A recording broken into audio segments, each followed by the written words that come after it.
last section of this lesson covers question number 3. By the end of the summer, Margot has saved $375. Recall that each of the small pieces of wood costs $3. Write a function, f of x, for the amount of money that Margot still has if she buys x pieces of wood. So what do we expect to happen to her account as we buy these pieces of wood? We would expect the price to go down because you're losing money, or you're spending it really. So we're going to say f of x equals that 375 that we have in the account minus $3 for each piece of wood.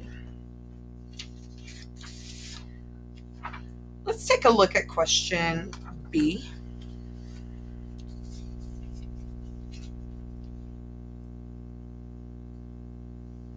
Make an input-output table of ordered pairs and then graph the function.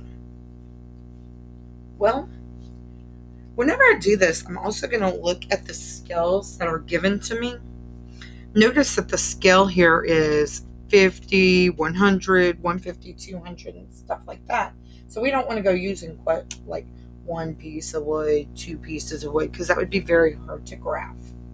So we're going to say, let's look at 0 pieces of wood. Now I do see hash marks in between, so I can count by 25s. So we're going to do 0, 25, 50, 75, 100, and 125.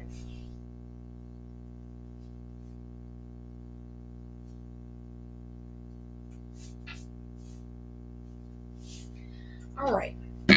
So we know that we're plugging into this formula that says 375 minus 3x, right?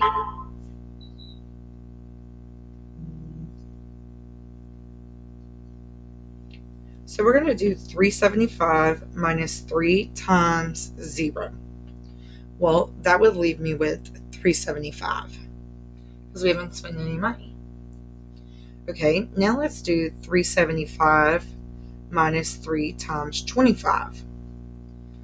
That leaves me only with $300 left. Let's do 375 minus 3 times 50 pieces of wood. We have $225 in the account left. Let's go 375 minus 3 times 75. We're left with $150 in our account. What about 375 minus 3 times 100? I have $75 left in my account. 375 minus 3 times 125. At 125 pieces of wood, I've spent all the money that we've earned. So now we're going to plot these points. We're going to start by plotting a point at 375. Now notice over here they count by 25s as well. You just don't see them, but they're every other line, okay? So we've got here at 25 pieces of wood we have $300. At 50 pieces of wood we have $225. At 75 pieces of wood we have $150. At 100 pieces of wood we have $75. And at 125 pieces of wood we have nothing left.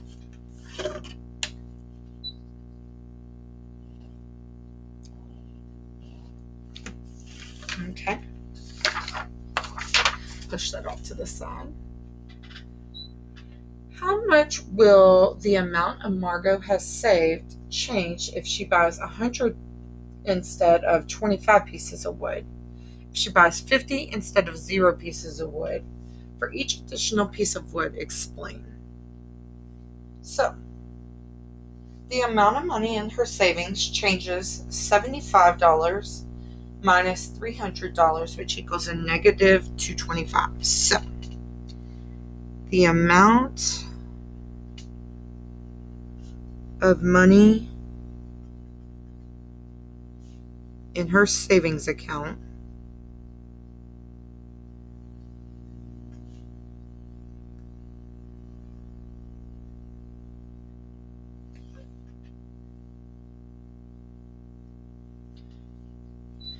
changes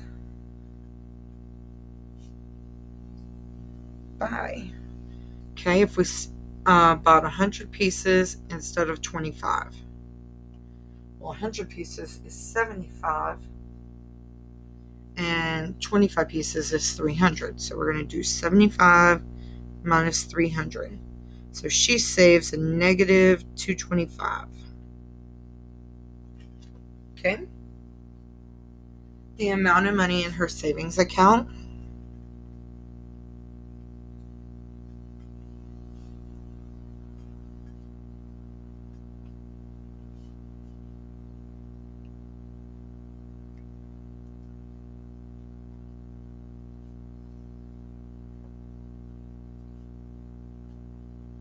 changes by, let's see, this time we're doing 50 instead of 0. So 50 would be 225 minus 0, which is 375. So that one equals negative 150. So how much do we save, the amount of money saved for each additional piece of wood? The amount of money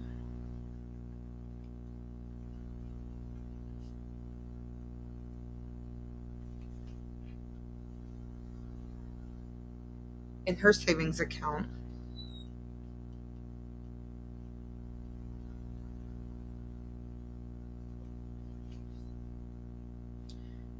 changes by negative $3 for each additional piece of wood.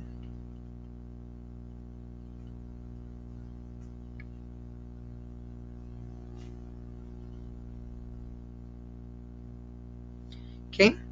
Does the function have a constant rate of change? And if so, what is it? This time is yes, still, but we have a negative 3 constant rate of change because we're decreasing, not increasing. What is the slope of the line that you graphed? Well, if I use my points, I'm going to say that this is point 1, and I'm going to use this as point 2. So I'm going to do 225 minus 375 divided by 50 minus 0. Well, this is going to be negative 150. This is going to be a positive 50. When divided, you get negative 3. How are the rate of change of the function and the slope related? Well, those two are equal. Describe the meaning of the slope within the context of Margot's savings. Well, the slope of the line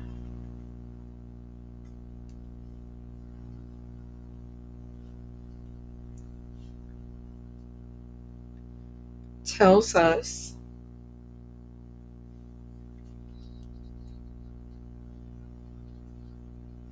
how much the amount of Margot's savings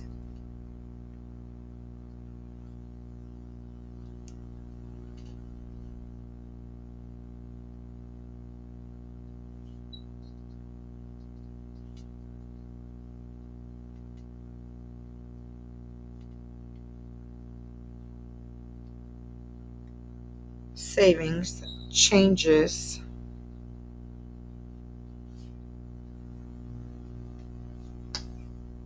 for each piece of wood purchase.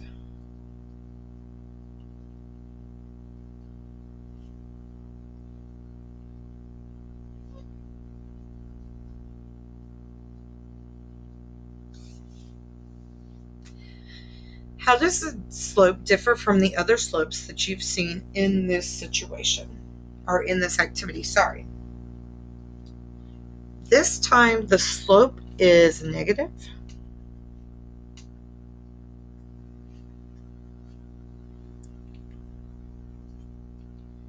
where the others were positive. On to your debriefing question here.